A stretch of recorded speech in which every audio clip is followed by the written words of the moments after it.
apa hal pertama Ibu Kadis yang Ibu rasakan ketika amanah itu melekat di pundak Ibu sekarang? Yang pertama yang ada di pikiran saya bahwa sebagai Kepala Dinas Pertanian dan Ketahanan Pangan tentunya merupakan tanggung jawab besar bagi saya, karena pertanian adalah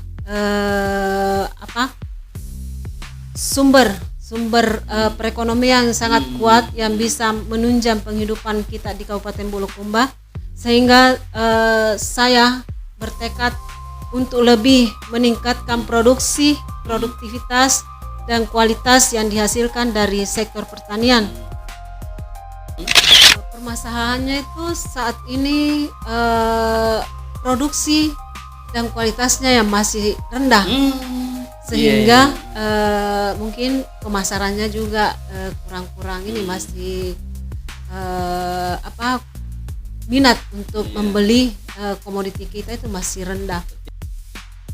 Setelah ada sertifikasi lahan, tentunya kita sudah bebas untuk melakukan ekspor, dan untuk yang investor itu yang sudah banyak yang mau menawarkan untuk pembangunan, misalnya pabrik-pabrik ini seperti kita lihat bersama, pabrik pora itu kan kedepannya akan semakin bertambah jika kita juga memulai dengan perbaikan kualitas mutu dari komoditi kita.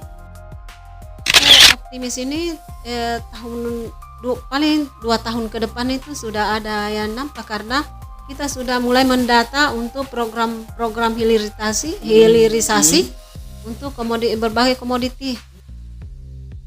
Kan sejauh ini ada pendampingan, ada penyuluh di tingkat bawah. Nah, bagaimana peran itu sampai kemudian masih ada hal-hal seperti ini terjadi? Bukankah penyuluh ini setiap saat berinteraksi dengan petani? Nah, ini kan jadi pertanyaan juga, kenapa masih ada hal-hal seperti itu yang tadi disampaikan oleh Puan? Untuk merubah mindset perilaku petani itu susah, Pak. Oh, begitu. Iya. Walaupun itu penyuluh kami selalu mendampingi mereka, terkadang mereka juga masih mempertahankan sistem tradisionalnya, maksudnya yang secara turun-temurun mungkin dilakukan orang tuanya untuk bertani. Makanya ini ada kan sekarang beberapa kelompok-kelompok tertentu yang petaninya milenial. Itu yang bagus untuk karena mereka mengikuti penerapan teknologi, jadi mudah untuk pendampingannya. Tapi umumnya itu petani kita walaupun mungkin didampingi itu merubah perilaku atau mindsetnya enggak gampang.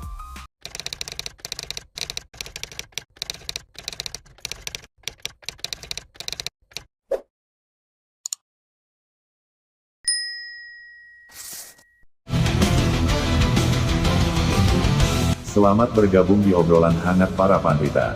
Persembahan Bulukumba TV. Di sini, kita percaya inspirasi tidak punya batas, karena pelajaran bisa datang dari mana saja. Dari kisah kecil, perjalanan panjang, bahkan dari obrolan sederhana. Banyak yang merasa hebat namun enggan berbagi, tapi tamu kita kali ini berbeda. Ia hadir untuk menyalakan semangat lewat cerita nyata yang penuh makna. Mari kita sambut bersama. Assalamualaikum warahmatullahi wabarakatuh. Guys, pertanian bukan sekedar soal panen, tapi soal masa depan. Dan ketahanan pangan bukan sekedar program, tapi soal keberlangsungan hidup masyarakat. Hari ini kita kedatangan tamu istimewa, pemimpin baru yang akan menentukan arah sektor ini ke depan. Mari kita dengarkan langsung visi dan langkah strategis Dinas Pertanian dan Ketahanan Pangan Kabupaten Bulukumba bersama Ibu Kadis Ibu Andi Trismiati. Selamat datang di podcast ini. Di sini gagasan diuji, pengalaman dipertanggungjawabkan, dan integritas terlihat apa adanya. Hebat bukan soal klaim, hebat ketika berani membuka diri, diuji oleh pertanyaan, dan tetap tegak dengan argumen. Jika takut berbagi, mungkin yang besar bukan kapasitasnya, melainkan egonya. Assalamualaikum warahmatullahi wabarakatuh. Waalaikumsalam warahmatullahi wabarakatuh. Selamat datang di studio Bulukumba TV yang cukup sederhana ini, Pak. Ya, terima kasih sudah diundang. Pertama, Puan, saya mau ucapkan selamat atas jabatan barunya sebagai Kepala Dinas Pertanian dan Ketahanan Pangan. Kalau saya tidak salah hari Senin kemarin dilantik, Puan. Ya, Senin tanggal 6 April. Sebelumnya sekretaris, Puan. Sebelumnya saya sebagai Sekretaris Dinas Pertanian dan Ketahanan Pangan merangkap pelaksana tugas Kadis Dinas Pertanian dan Ketahanan Pangan. Baik, Puan, sebelum kita bicara soal pertanian, saya pengen dan sekaligus penasaran siapa sesungguhnya Ibu Andi Trismiat. Sebelum jadi sekretaris di Dinas Pertanian dan Ketahanan Pangan, mungkin bisa di-spill sedikit, Puan, perjalanan karirnya sampai kemudian menduduki jabatan eselon 2. Ya, saya terangkat CPNS di tahun 1998. Saya di Badan Kepegawaian Daerah, Sekretariat Daerah Kabupaten Bulukumba selama kurang lebih 1 tahun. Kemudian saya ditugaskan ke Dinas Perkebunan pada saat itu sampai ke tahun 2008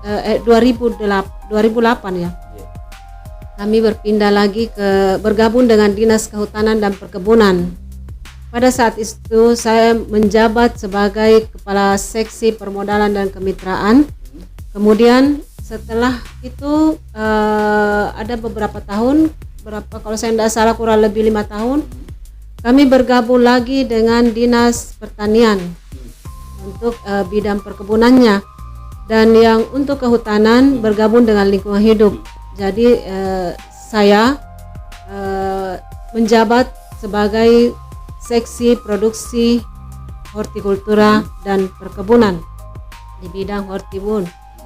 Nah, setelah itu di tahun 2020 saya menjabat sebagai Kepala Bidang Hortikultura Perkebunan, dan di tahun 2023 saya kembali dipromosi menjadi Sekretaris Dinas Pertanian dan Ketahanan Pangan, dan kemarin di tanggal 6 April 2026 ini alhamdulillah saya dilantik sebagai Kepala Dinas Pertanian dan Ketahanan Pangan. Perjalanan karir yang cukup luar biasa, Bukan? Tidak pernah keluar dari lingkup pertanian, Pak.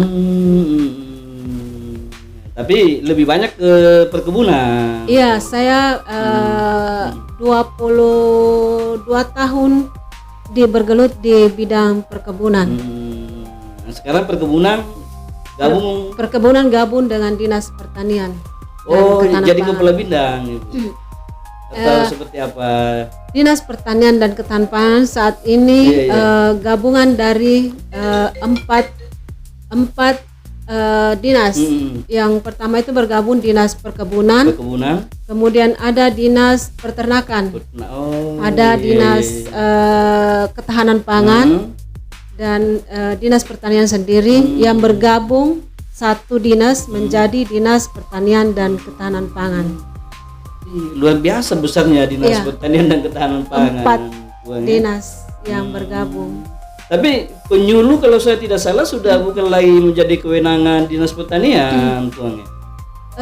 Penyuluh pertanian sebenarnya bukan dalam artian dia cuma berpindah status kepegawaian, Pak. Status, itu maksud saya. Tapi untuk tanggung jawab, kami bersama-sama penyuluh pertanian bertanggung jawab untuk pembangunan pertanian ke depan. Jadi segala sesuatu yang dilaksanakan itu harus koordinasi dengan Dinas Pertanian. Jadi kami tetap seperti biasa, cuma status kepegawaian yang berpindah. Jadi sifatnya tinggal koordinasi saja, bukan lagi sistem komando begitu ya, karena bukan dibawa langsung dari pertanian sekarang. Itu di kementerian. Mereka itu satu komando, Pak, dari Kementerian Pertanian dalam rangka swasembada pangan. jadi satu komando, akan tetapi tidak terlepas koordinasi dari Dinas Pertanian. Jadi kami tetap bersama-sama bekerja, bertanggung jawab untuk pembangunan pertanian di Kabupaten Bulukumba. Tidak bisa bayangkan Puang, dengan gabungan 4 dinas sebelumnya, berapa banyak itu pegawainya Dinas Pertanian Puang ya? Ya, di sana itu ada, ini kan penyuluh pertanian sudah beralih status PNS pusat, sehingga kami pegawai negeri sipil yang ada di Kabupaten Bulukumba itu kurang lebih 150 orang, dan ada P3-nya kami, ada beberapa orang, dan P3K paruh waktu itu sebanyak 134 orang untuk di sektor masing-masing, perkebunan, hortikultura, tanaman pangan, dan peternakan. Pada saat dilantik hari Senin kemarin, ada tidak pesan-pesan khusus oleh Bapak Bupati Bapak Andi Muhtar El Yusuf terkait dengan pertanian dan ketahanan pangan ini?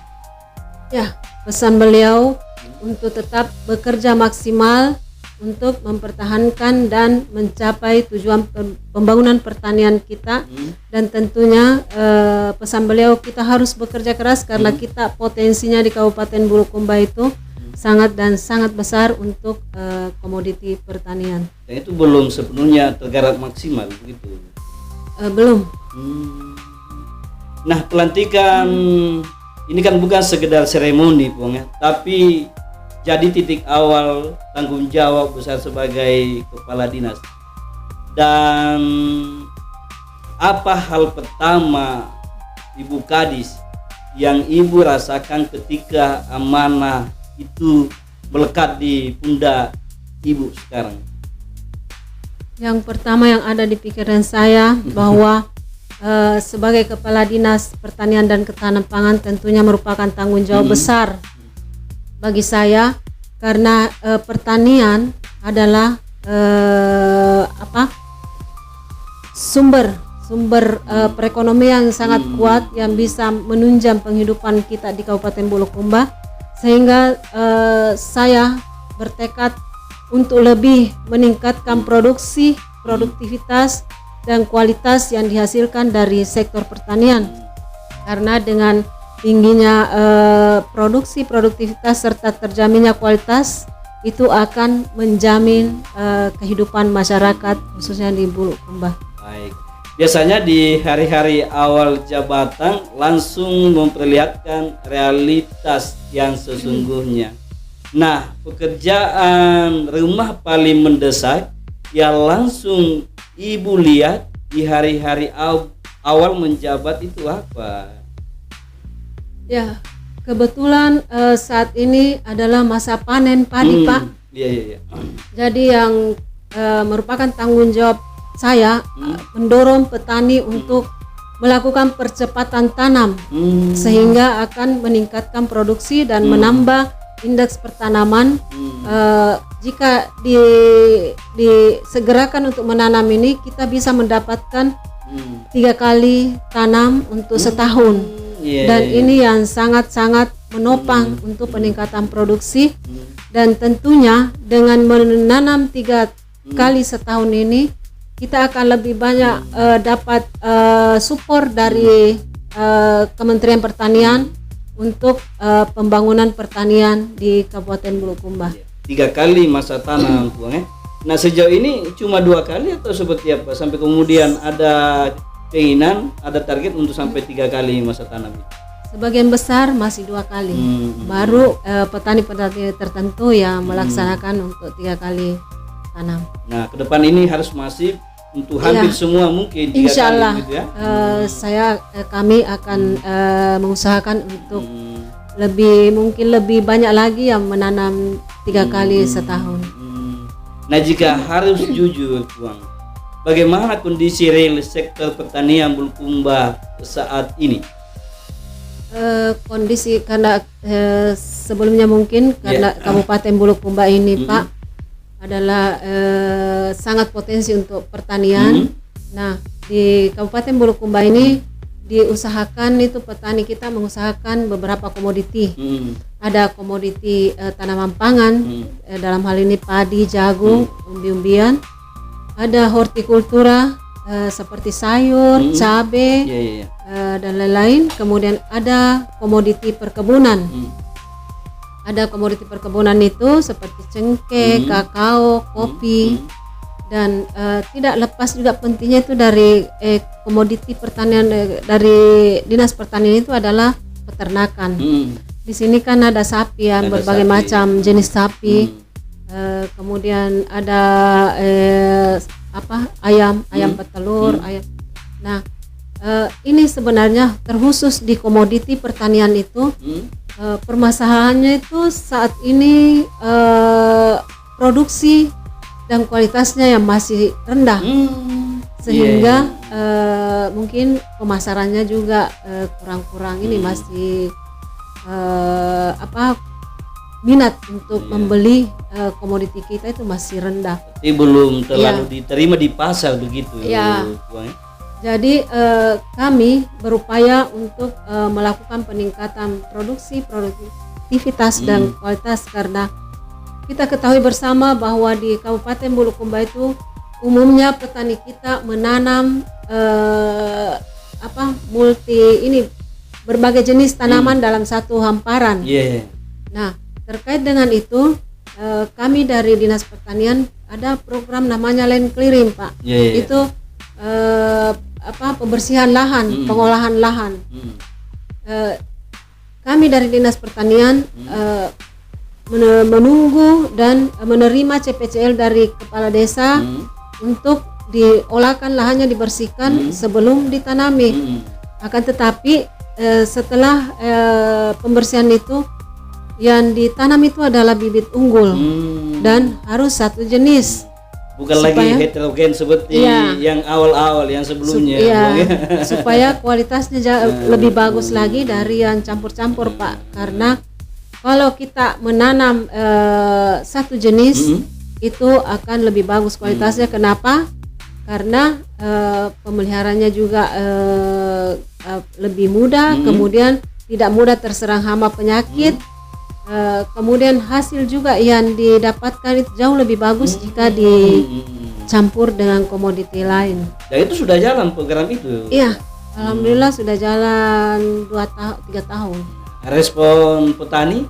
Alhamdulillah semakin hari semakin banyak minat yang untuk diolahkan lahannya, karena mungkin dengan sosialisasi kita bahwa jauh lebih bagus hasil jika ditanam dengan budidaya yang bagus, yang diawali dengan pengolahan tanah yang bagus, jauh lebih bagus, jauh lebih menghasilkan produksi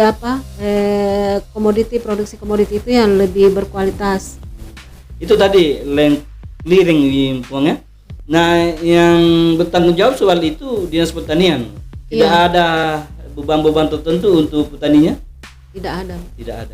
Tinggal misalnya petani bermohon bagaimana mekanismenya. Biar petani ini di tingkat desa paham begini mekanisme yang mesti dilalui kalau misalnya ada keinginannya untuk dibersihkan lahannya begitu.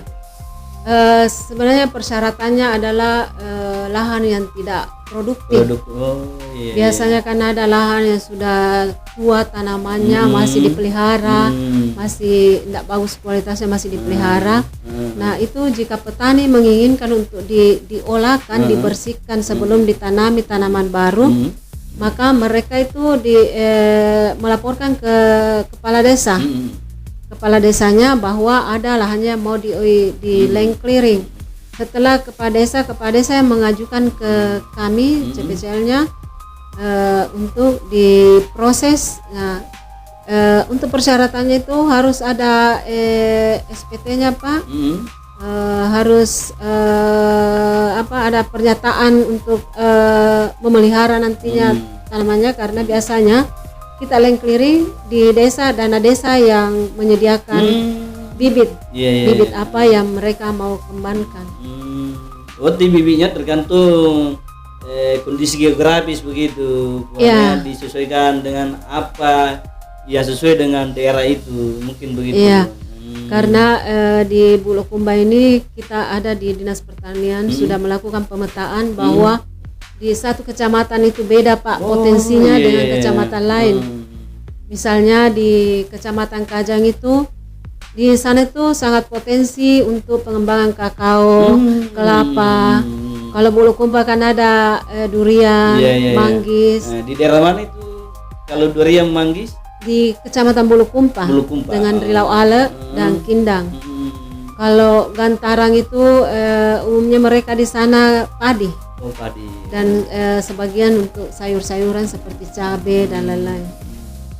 Nah kalau di daerah timur ini yang Bonto Tiro, Bonto Bahari, Hirlang begitu, apa yang cocok? Mengingat daerah di sana ini tanahnya lebih banyak bebatuan seperti itu, bahkan cuacanya agak panas, itu yang cocok apa kira-kira? Iya, yang kalau Bonto Tiro daerah timur ini Kajang, Herlam, Bonto Tiro itu kalau yang potensi di sana yang cocok untuk dikembangin itu kakao, kelapa, kemudian ada yang di sektor tanaman pangan itu ada jagung, kacang-kacangan itu cocok untuk di sana dikembangkan. Ini baru 2 tahun tadi disebutkan. Iya. Berarti belum ada hasil gitu ya. Sudah ada pertanaman, bahkan ada yang melaporkan yang komoditi nangka itu sudah ada yang berbuah 1-2 pohon. Iya. Alhamdulillah. Iya. Nah ini kan selain misalnya bibitnya kemudian ada hasilnya, tentu juga kan yang kita perlu pertimbangkan ke depan pasarnya gimana kalau seperti itu. Kalau sudah menghasilkan misalnya, apakah Dinas Pertanian juga sudah mulai menjejaki peluang-peluang pasar untuk mendistribusikan hasil pertanian petani ini ke daerah-daerah tertentu seperti itu? Iya, kami sebenarnya sudah menjajaki, akan tetapi itu persyaratannya semua harus hamparan. Kemudian nantinya itu ada sertifikasi lahan untuk sebagai persyaratan untuk ekspor. Nah kebetulan di Kementerian Pertanian ini kita sudah dimintai data di komoditi durian itu durian yang hamparan Pak. Nanti itu akan disertifikasi lahan. Setelah ada sertifikasi lahan, tentunya kita sudah bebas untuk melakukan ekspor. Dan untuk yang investor itu yang sudah banyak yang mau menawarkan untuk pembangunan misalnya pabrik-pabrik ini seperti kita lihat bersama pabrik pora itu kan kedepannya akan semakin bertambah jika kita juga memulai dengan perbaikan kualitas mutu dari komoditi kita. Nah kira-kira di tahun berapa Puan keinginan atau harapan itu terwujud, akan kita lihat hasilnya pertanian ini? 1 tahun kah atau 2 tahun lagi atau ini saya optimis Pak, karena kan ini sekarang ada program pusat untuk hilirisasi. Jadi saya optimis ini paling 2 tahun ke depan itu sudah ada yang nampak, karena kita sudah mulai mendata untuk program hilirisasi untuk berbagai komoditi.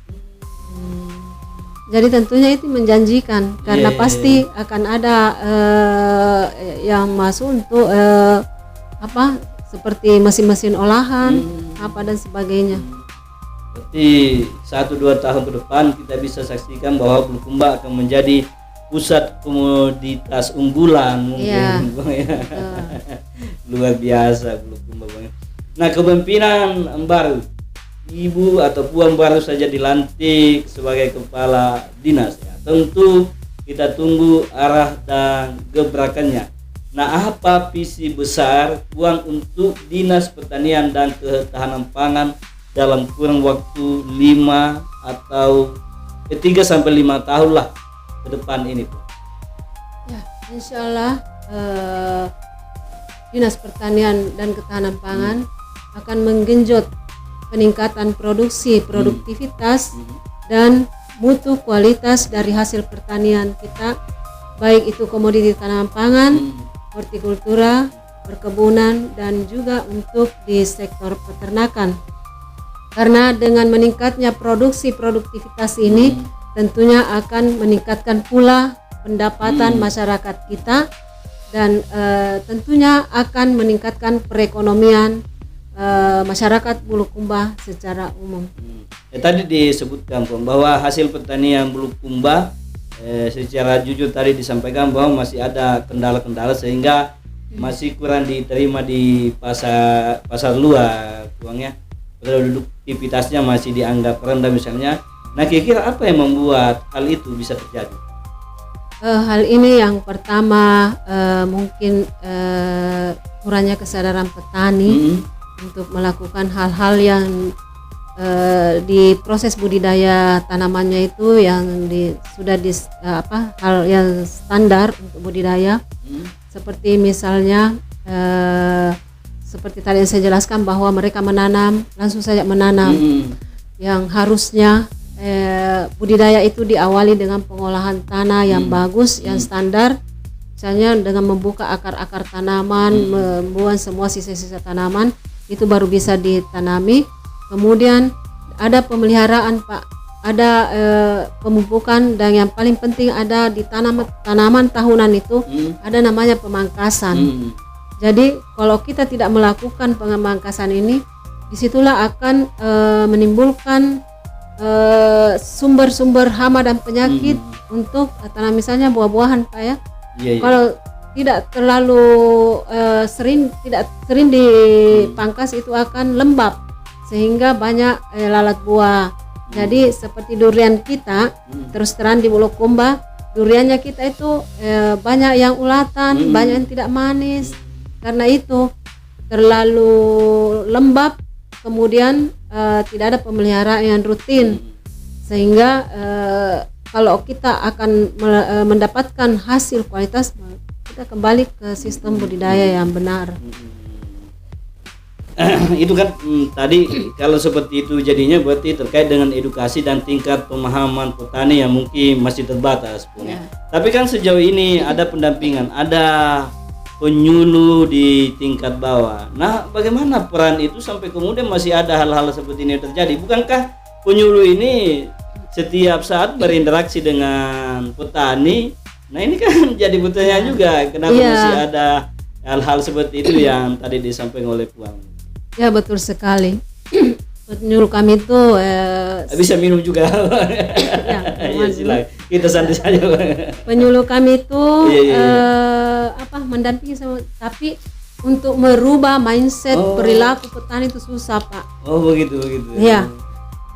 Walaupun itu penyuluh kami selalu mendampingi mereka, terkadang mereka juga masih mempertahankan sistem tradisionalnya, maksudnya yang secara turun-temurun mungkin dilakukan orang tuanya untuk bertani. Makanya ini ada kan sekarang beberapa kelompok-kelompok tertentu yang petaninya milenial. Itu yang bagus untuk karena mereka mengikuti penerapan teknologi. Jadi mudah untuk pendampingannya. Tapi umumnya umumnya itu petani kita walaupun mungkin didampingi itu merubah perilaku atau mindsetnya enggak gampang. Nah, apa yang dilakukan, Puang, kalau masih didapati hal-hal seperti itu? Terkadang kita mendekati anak-anaknya karena kita harus maklum juga. Iya, betul. Karena kan teman-teman petani itu sudah yang kelompok-kelompok tani itu sudah banyak yang berumur, Pak. Ya, jadi tapi sudah banyak lagi yang direvitalisasi kelompoknya, maksudnya sudah berganti kepengurusannya, sehingga yang banyak itu masuk yang petani-petani milenial. Jadi lebih diarahkan untuk teman-teman petani yang masih berumuran yang milenial, sehingga bisa lebih semangat untuk bekerja. Berarti yang disentuh ini anak-anaknya, Bung, ya? Iya. Ya, mungkin kalau anak-anaknya disentuh lebih terbuka pemikirannya, lebih adaptif dengan informasi dan teknologi modern, mungkin begitu. Ya.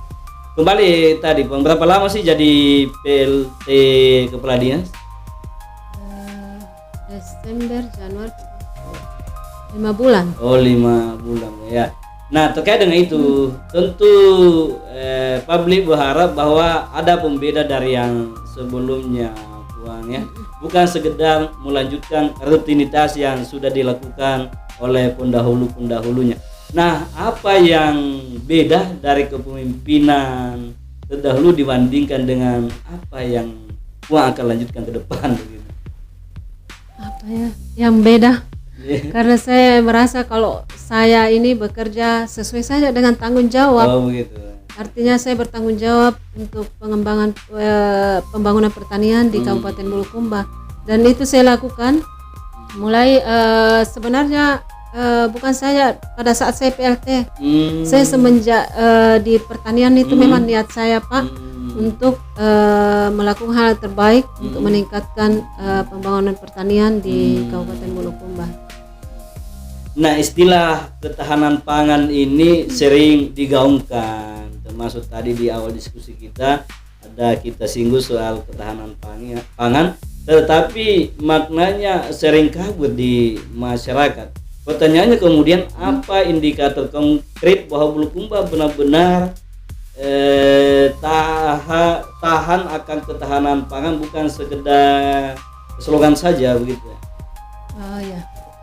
Kalau kita berbicara ketahanan pangan, Pak, sebenarnya ada 3 pilar untuk ketahanan pangan.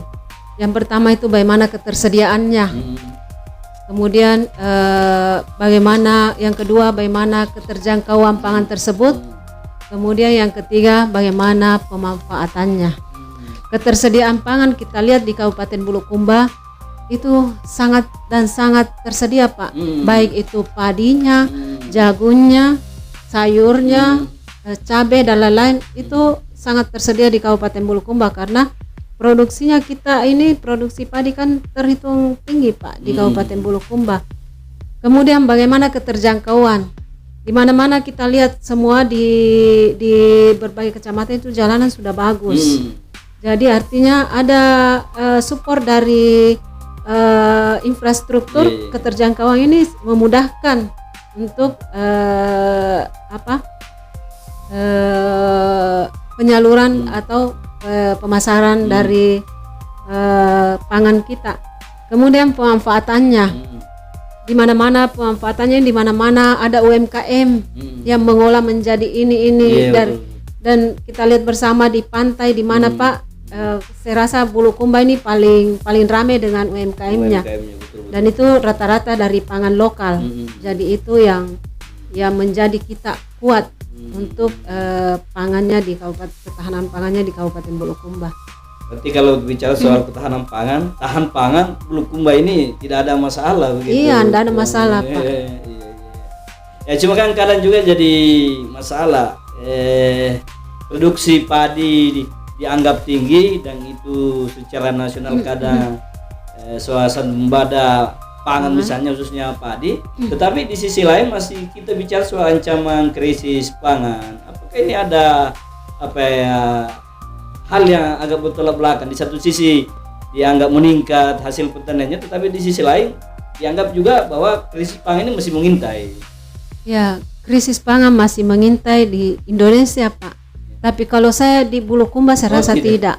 Luar biasa. Iya, karena terus terang di desa-desa itu, di rumah masyarakat itu pasti ada penyimpanan untuk gabah-gabah mereka ini, apakah jagung, gabah. Itu alhamdulillah di Bulukumba insya Allah tidak akan krisis pangan, karena produksi melimpah dan ada memang sudah kebiasaan petani untuk menyimpan. Berarti Bulukumba sangat naif kalau disebut bahwa Bulukumba akan terjadi krisis pangan. Mengingat tadi bahwa produksi pertanian di Bulukumba itu cukup tinggi, sehingga kita yakin bahwa Bulukumba tidak akan berdampak. Insyaallah. Luar biasa gitu. Nah, ini juga terkait dengan cuaca, Puan. Ada telepon, silakan saja diangkat, Puan.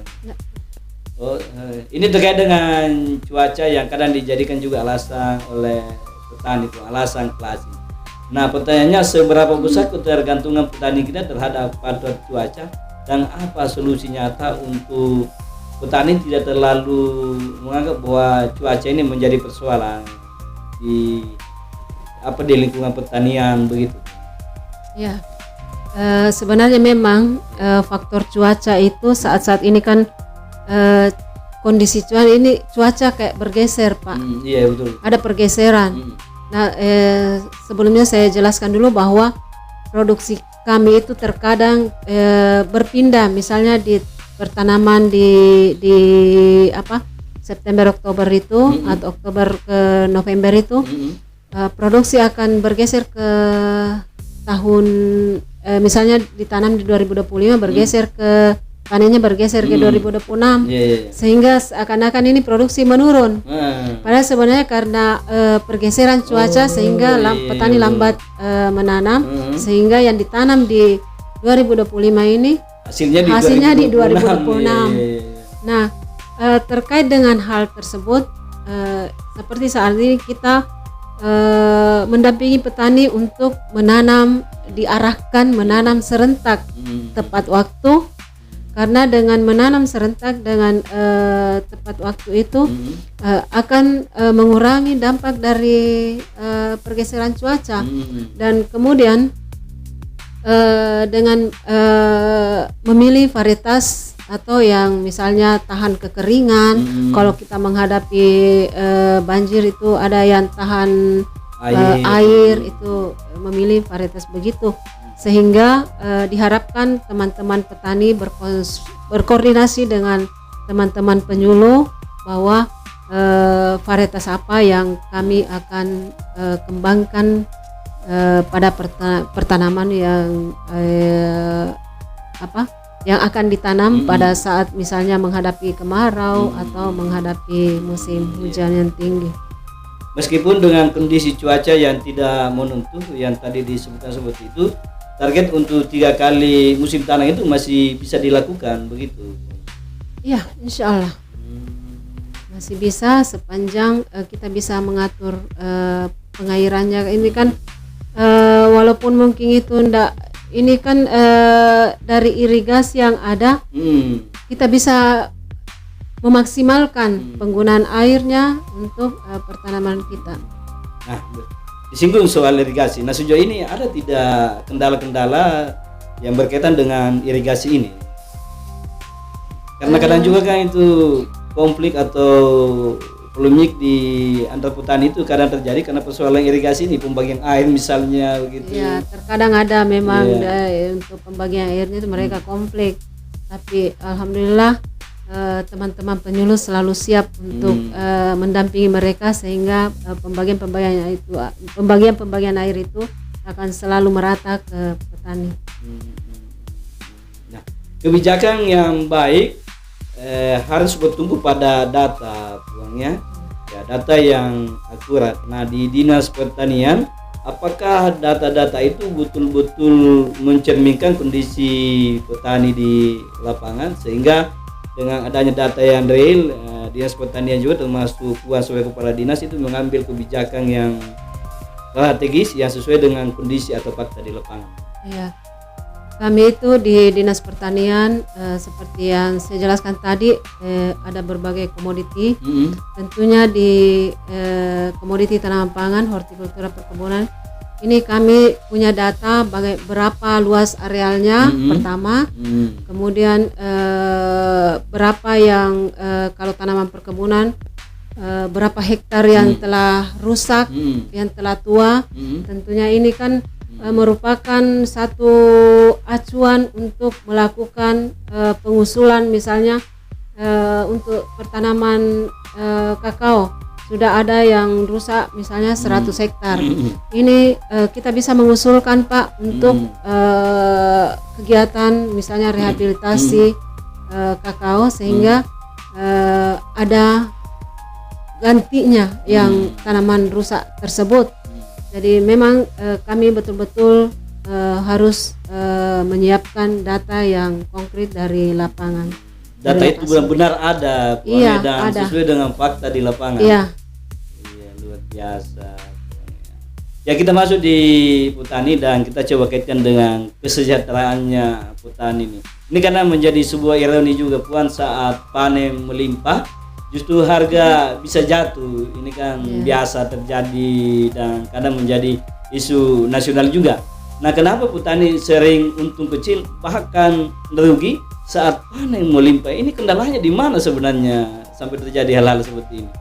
Ini mau ditahu dulu dari komoditi mana yang panen melimpah baru merugi, Pak. Katakanlah misalnya padi kan ada juga kadang begitu.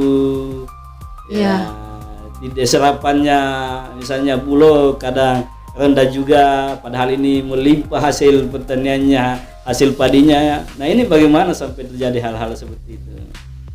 Ini sebenarnya terkadang ada teman-teman petani memang di kondisi pertanian kita produksi melimpah, tapi terkadang ada petani yang seperti yang saya bilang tadi, mereka itu melakukan pertanaman dengan asal-asalan, Pak. Jadi sehingga yang petani lainnya itu melimpah, meningkat pendapatannya. Mereka yang hanya berbudidaya yang hanya asal-asalan itu malah merugi. Karena misalnya sama yang petani A mengusahakan 1 hektar, yang petani B juga 1 hektar, yang A-nya ini berbudidaya yang baik, yang B-nya ini tidak. Hasilnya ini yang A 7 ton, yang B-nya ini 3 ton. Jadi ini memang ada yang berbeda. Tapi mereka tidak sadari bahwa saya rugi ini karena kelalaian saya sendiri. Caranya, formulasinya begitu. Iya.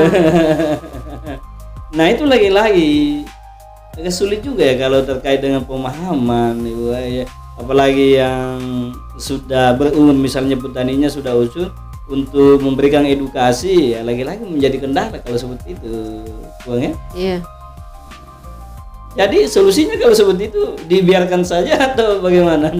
Tetap didampingi, Pak. Kami dengan tidak bosan-bosannya untuk mendampingi teman-teman petani, walaupun itu mungkin beliau teman-teman petani itu terkadang mungkin ada yang bosan ya kalau kita selalu datang, tapi kita dengan upaya mendekati mendampingi untuk proses usaha taninya.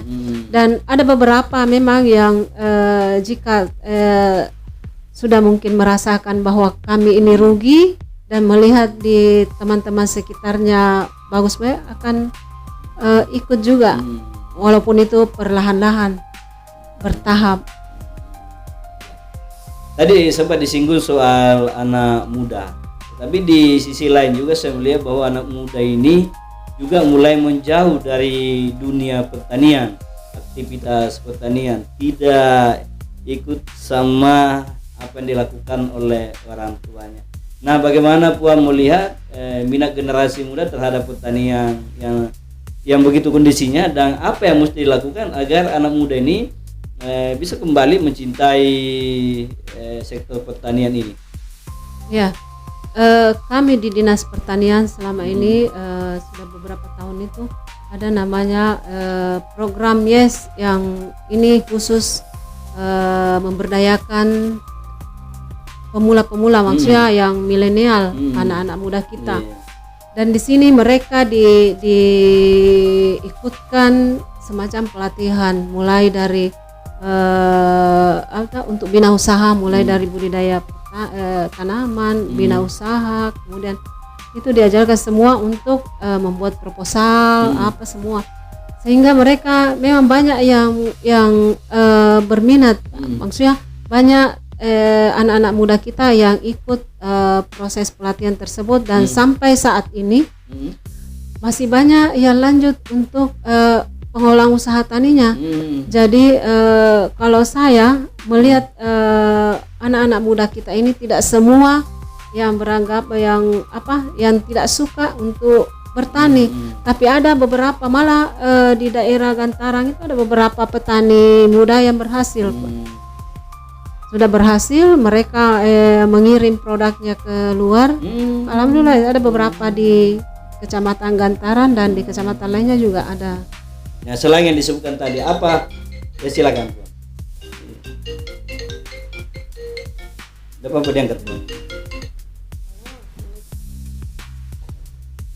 Ya baik, kita lanjut Pak. Nah, apa langkah-langkah lain selain yang disebutkan tadi, bagaimana untuk lebih menarik lagi minat, menarik lagi semangat anak muda untuk lebih mencintai lagi pertanian ini? Karena kan harus diakui juga bahwa tidak sedikit anak muda hari ini yang kerjanya ya lebih banyak main game misalnya, sampai produktivitasnya itu tidak ada, sampai kemudian memasuki usia yang bukan lagi muda begitu. Ya, sebenarnya di anak-anak muda kita sekarang ini kami tuh berupaya untuk mendampingi mereka. Seperti tadi kan ada berupa pelatihan, dan setelahnya itu mereka biasanya memanggil teman-temannya untuk itu, dan setelah biasanya ada pernah di kelompok tani di Gantaran juga itu mereka malah bekerja sama dengan pengelola UMKM, sehingga itu kan mereka anak muda semua. Dan mereka itu berminat dari UMKM-nya ini. Jadi tapi kan UMKM itu kalau tidak disiapkan bahan bakunya kan enggak, sehingga mereka juga ada jaringannya untuk siapa yang berbudidaya, siapa yang dan terus terang anak saya ada anak kedua saya itu baru selesai. Saya juga tidak tahu kenapa tiba-tiba dia ke Desa Barugai pulang balik, tapi akhirnya dia melakukan produk ada produknya itu dari nira, gula merah cair, dan sekarang sudah di mana-mana dia pasarkan, Pak. Itu bentuk kemauan anak muda kita untuk berbisnis dari sektor pertanian, karena kan ini gula merah dari nira. Jadi prosesnya juga ini sehingga saya tidak pernah juga mengajari bahwa ini saya tidak tahu dari mana, berarti ada dari luar, mungkin dari mana kan terkadang itu anak-anak kalau memang ada dari HP kan biasa dia lihat ini ada proses yang bisa kita, sehingga saya terus terang saya sangat mendukung, dan alhamdulillah semakin hari saya lihat semakin bagus semakin banyak permintaannya. Nah, pesan untuk anak muda, apa yang mesti dilakukan anak muda supaya anak muda ini ya punya semangat, punya gairah untuk menekuni dunia atau sektor pertanian dan tidak lagi menjadi sebagai kaum rebahan lah begitu. Kalau saya kepada adik-adik, anak-anak mungkin, karena kan sekarang ini terus terang lapangan kerja kan ini sangat terbatas. Betul. Nah, kalau saya prinsipnya dari mana itu makanan kita sehari-hari kalau bukan dari pertanian, dan terus terang di umumnya ini orang tua kita petani. Saya juga orang tua saya itu sebagai petani. Beliau itu almarhum Polri, tapi lebih banyak bergelut di pertanian. Nah, kenapa kita harus melihat bagaimana ini pertanian ke depan. Jadi kalau anak-anak muda kita rebahan saja itu saya rasa tidak akan ada hasil yang didapatkan, dan saya mungkin menyampaikan bahwa dengan melakukan aktivitas yang selama ini menurut mereka mungkin kalau bertani itu, kalau saat ini kita bertani insya Allah pasti akan ada hasil, karena tidak akan ada kehidupan jika tidak ada pertanian. Kita sering bicara modernisasi pertanian, Puan. Termasuk Bapak Bupati di beberapa tempat, termasuk di Panen Raya, selalu membicarakan atau selalu mengkampanyekan soal modernisasi pertanian. Nah, sejauh mana itu sudah benar-benar terjadi di Bulukumba, Puan? Ya, terkait dengan modernisasi. Ini kan dulunya kita mulai dari pengolahan lahan, dulunya kan kita pakai sapi. Ya, membajak begitu. Membajak. Sekarang kan ada traktor, Pak. Jarang, saya tidak pernah saya lihat ada yang pakai itu, membajak pakai hewan. Ada traktor, ada hand traktor, ada traktor roda 4. Tapi di kampus saya masih dominan yang sifatnya konvensional itu Pak, masih di mana itu Pak? masih pakai sapi atau sekarang belakangan pakai kuda membajak itu. iya. Di daerah Bontotiro saya masih dapati dan setelah itu masih dominan seperti itu Pak. Iya, saya kira itu akan perlahan-lahan Pak, gitu karena kami di pertanian itu ada brigade namanya pinjam pakai traktor, itu bisa dipinjam pada saat kita mau ngolah, tapi itu harus kelompok tani. Jadi kita meminjam pada saat kita dan diberi waktu sesuai dengan luasan hektarnya yang mau diolah, kemudian dikembalikan untuk dipakai kelompok tani lainnya. Dan sekarang ini ya modernisasi kita lihat bersama di mana-mana panen itu pakai combine Pak. Combine itu dalam jangka waktu 5 menit saya sudah penuh karungnya untuk hasil panennya sebagai berbentuk gabah. Nah, yang selama ini kan kita pakai ane-ane itu proses yang panjang, dan alhamdulillah sekarang dengan adanya combine ini itu semuanya cepat. Tadi disebutkan bahwa pinjam pakai, tidak ada misalnya yang sifatnya menjadi bantuan lah begitu, yang permanen dikelola oleh kelompok tani begitu. Ya, ada sebenarnya lebih banyak yang begitu Pak. Selama ini maksudnya ada dalam bentuk hibah, maksudnya petani mengajukan proposal, kemudian saat ini kan di kabupaten tidak ada lagi kewenangannya untuk pengadaan alsintam, bibit, pupuk, dan sekarang ini kita mengusulkan ke pusat. Jadi kalau ada realisasi ya kita ada bantuan dan dihibahkan ke kelompok tani. Akan tetapi saya karena di kesempatan ini saya menghimbau kepada petani, bantuan tersebut, hibah tersebut bukan milik ketua. Nah, kadang juga itu jadi masalah. Milik semua anggota kelompok. Jadi harus merata pemanfaatannya Pak. Karena siapa tahu di satu kelompok itu dan bukan ini ada yang terjadi itu kelompok ketuanya saja yang mendominasi untuk menggunakannya. Betul. Dan harusnya itu kan semua Pak. Iya. Nah, soal bantuan itu apa sudah merata di seluruh pelosok di Bulukumba ini atau hanya di tempat-tempat tertentu di daerah tertentu yang banyak dropping bantuan, sementara di tempat lain misalnya belum tersentuh atau gimana? Sebenarnya sudah merata. Ini kan tergantung dari permintaannya mereka. Selama ini kan dari proposalnya mereka permohonannya bahwa dia butuh misalnya traktor. Tapi kan itu dikondisikan juga seperti di Gantaran kan banyak bantuan di sana karena memang luas sawahnya. Di sana kan 8.000 hektar Pak. Yang tertinggi luasan sawahnya itu di Gantarang. Nah, kalau ada misalnya penasaran ini, petaninya penasaran, bagaimana mekanisme pengajuan proposalnya itu supaya bisa didampingi? Ini kan sudah tidak ada lagi di kabupaten Puan tadi sebutnya. Nah, bagaimana mekanisme yang mesti dilakukan oleh kelompok tani ini supaya tahu alurnya untuk bisa mendapatkan bantuan-bantuan modernisasi pertanian ini? Iya, ini kan di desa itu ada penyuluh Pak. Ini di penyuluh pertanian ini, melalui penyuluh pertanian ini teman-teman petani mengusulkan bahwa saya butuh traktor. Penyuluh kan melihat berapa luasan karena ada persyaratannya satu traktor untuk luasan. Ini kan di satu kelompok misalnya 25 orang itu belum memiliki traktor, maka mereka itu bisa, kelompok itu bisa mengusulkan dengan sepersetujuan penyuluhnya. Setelah penyuluhnya mengusulkan, mereka menyampaikan menyetujui proposalnya.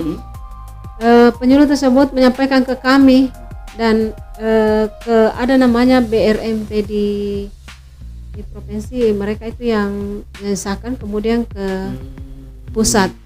Dan insya Allah mungkin kalau traktor kemudian mereka di situ akan melakukan pertanaman sampai 3 kali, itu lebih cepat direspon di pusat Pak kalau seperti itu untuk meningkatkan indeks pertanaman. Ya, tapi sebelum bantuan hibah itu ada, belum didapat oleh petani. Kalau misalnya ada yang mengusul, ada tadi yang disampaikan sifatnya pinjam pakai, Puan, ya? Iya. Itu mekanismenya hampir sama. Sama, tadi. melalui penyuluh. Melalui penyuluh. Bermohon didampingi penyuluhnya, kemudian berdasarkan luasan hektarnya kita menetapkan bahwa ini diolah bisa sampai 1 bulan misalnya. 1 bulan itu harus kembali ke dinas. Baik Puan, kita masuk di soal pangan ini, dan saya pikir ini menjadi kewenangan dari Dinas Pertanian juga. Ini terkait dengan stabilitas harga. Ini kadang menjadi isu yang dirasakan oleh masyarakat. Nah, kenapa harga pangan itu masih sering naik turun meski produksi cukup tinggi, Puan? Iya, ini sebenarnya dilema Pak, harga pasar. Iya. Nah, ini kemarin sebelum Lebaran harga telur Betul. melonjak tinggi, bahkan ada sampai 70.000. Iya. Nah, karena kami di dinas itu ada namanya Satgas dengan bekerjasama dengan Polres, perdagangan, Satgas sapu bersih pelanggaran harga. Iya. Nah, ternyata setelah kita pantau di kandang-kandang, kita keliling di kandang, ternyata memang pada saat itu produksi kurang. Kenapa kurang? Karena saat itu panas. Alasan dari mereka semua itu ayam katanya bertelur kalau dalam kondisi panas itu sangat-sangat rendah hasilnya. Iya. Jadi pada saat itu permintaan besar, tinggi, kemudian produksi rendah, otomatis naik harga. Dan terus terang juga terkadang itu ada di tingkat petani pengusaha lokal kita, pedagang lokal kita, ada yang beranggapan bahwa ini nantinya komoditi ini akan naik harganya, mereka menampung. Begitu ya. Ya, ada beberapa. Jadi kami itu melakukan pemantauan, ada beberapa yang dapatkan begitu, dan setelah didapatkan kan kita memberikan pendampingan ke mereka. Akhirnya mereka mau dan melepas barang-barang yang ditampung tersebut. Karena itu yang penyebab, terkadang itu juga menjadi penyebab sampai terjadi lonjakan harga. Nah, kadang juga untuk menyikapi itu ada intervensi seperti pasar murah. Ya, ini kan itu GPM. solusi mungkin dalam jangka pendek. Nah, bagaimana untuk mensiasatinya supaya harga ini tetap stabil sepanjang waktu? Kami buka itu GPM, Gerakan Pangan Murah itu untuk mandiri. Jadi untuk mensiasati itu harga kami lebih sering melakukannya. Iya, betul. Jadi siapapun yang minta kami fasilitasi untuk GPM, kami layani. Jadi di mana-mana di kecamatan, di mana itu boleh dikatakan setiap hari itu ada permintaan GPM. Otomatis pedagang-pedagang yang di luar kan ikut. Maksudnya mereka yang datang ke GPM itu belanja dengan harga murah, jelas otomatis mempengaruhi juga yang di pasar. Ya, termasuk kemarin yang kami lakukan, saya koordinasi komunikasi dengan Ibu Andipi ya. Iya. Kami lakukan GPM mandiri di kompleks kami kemarin. Alhamdulillah, betul. luar biasa. Iya. Baik, Bang, kita masuk di sisi terakhir ini, soal kelembagaan dan tata kelola pertanian ini. Kelompok tani seharusnya menjadi ujung tombak di lapangan. Nah, pertanyaannya, seberapa kuat peran kelompok tani saat ini benar-benar berfungsi atau hanya sekedar formalitas saja? Kalau saya benar-benar berfungsi, maksudnya dengan adanya kelembagaan kelompok tani ini, perbaikan-perbaikan untuk menuju pembangunan pertanian yang maksimal itu lebih dirasakan Pak, karena dengan adanya kelompok tani ini, mereka terkadang dalam satu kelompok itu ada masalah, mereka bermusyawarah, kemudian ada kebutuhan-kebutuhan mereka itu bermusyawarah saling menutupi, dan itu banyak yang terjadi di kelompok di tahap-tahap persiapan penanaman, mereka saling mengisi, siapa yang kurang mereka, dan kemudian dengan adanya kelompok tani ini jelas bantuan itu semakin bagus arahnya karena Hmm. kita tidak memberikan bantuan tanpa kelompok tani. Karena kita tidak melayani bantuan perseroangan, jadi melalui kelompok tani. Ya, bantuan melalui kelompok tani. Iya. Tuan. Ada yang menarik di situ soal transparansi bantuan, Tuan. Sering menjadi sorotan publik, bahkan kadang menjadi isu juga di Bulukumba soal bantuan ini. Nah, bagaimana Puan memastikan bahwa bantuan pemerintah tepat sasaran dan tidak berputar di orang-orang yang sama, termasuk misalnya hanya dinikmati oleh ketua kelompok tadi ini, Puan?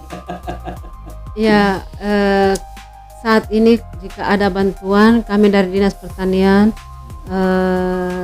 tetap mendampingi mereka.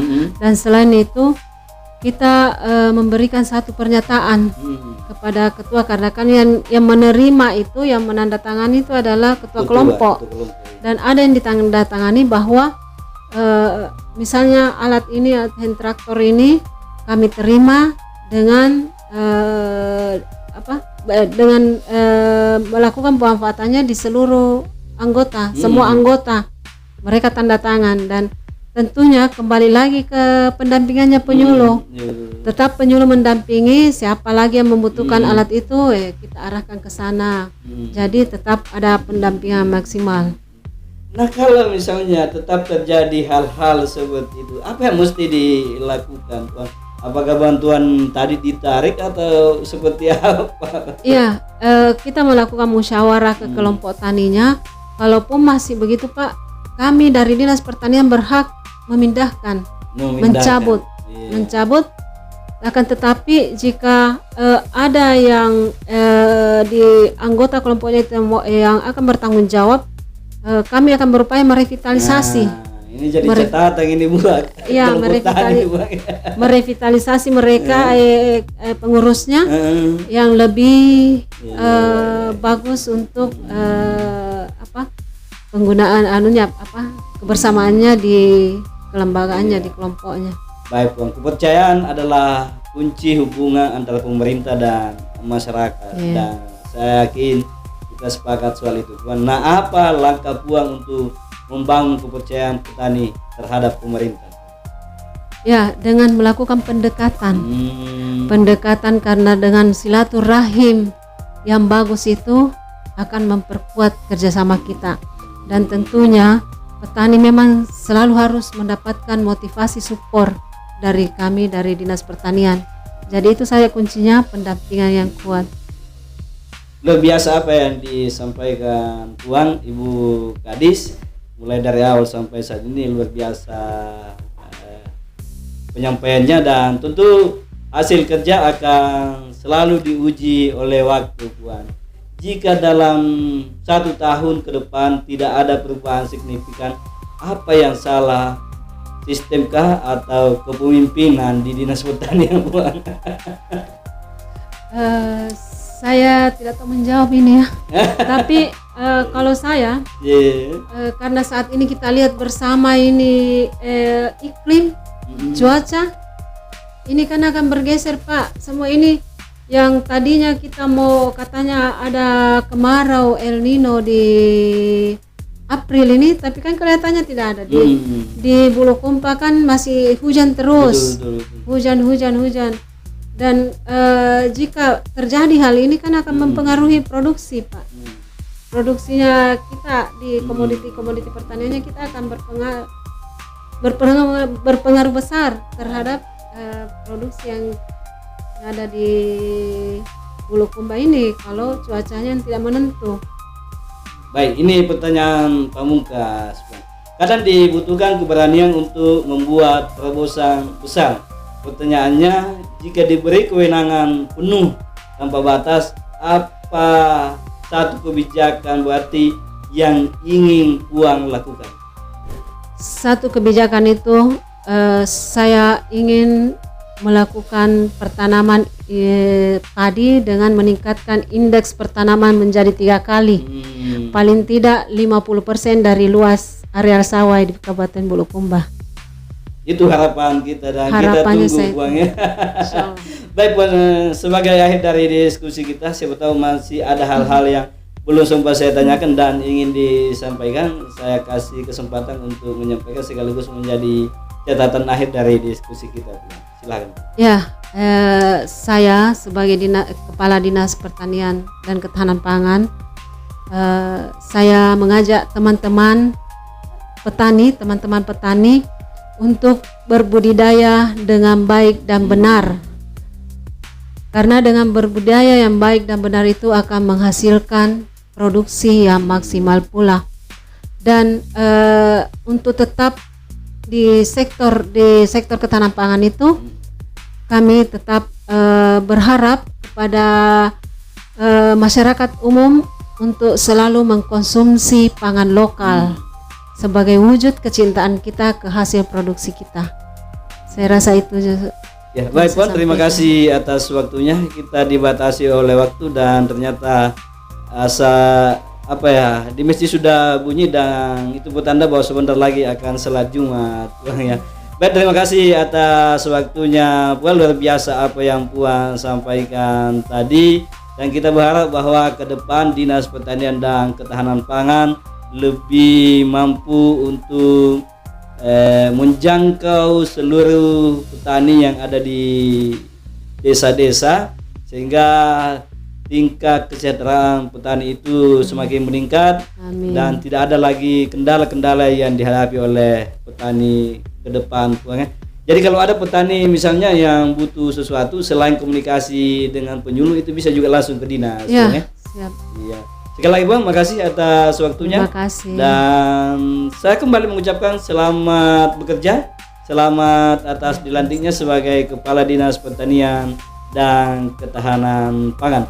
Kita tunggu ke depan seperti apa langkah-langkah strategis yang dilakukan oleh Ibu Andi Trismiati dalam menakodai Dinas Ketahanan Pangan dan Dinas Pertanian dan Ketahanan Pangan Bulukumba. Terima kasih Terima Bang. kasih. Dan Anda jangan lupa channel ini di subscribe, komen, like, dan di share agar channel ini terus bertumbuh dan berkembang dan bisa memberikan manfaat buat kita semua. Luar biasa diskusi saya dengan beliau. Mudah-mudahan Anda, Bapak, Ibu, dan khususnya petani bisa menyimak apa yang disampaikan tadi, dan tentu banyak hal-hal baru yang disampaikan dan itu kemudian bisa menambah hasanah pemikiran dan ilmu kita khususnya dalam hal pertanian. Demikian, wabillahi taufiq wal hidayah. Assalamualaikum warahmatullahi wabarakatuh. Waalaikumsalam warahmatullahi wabarakatuh.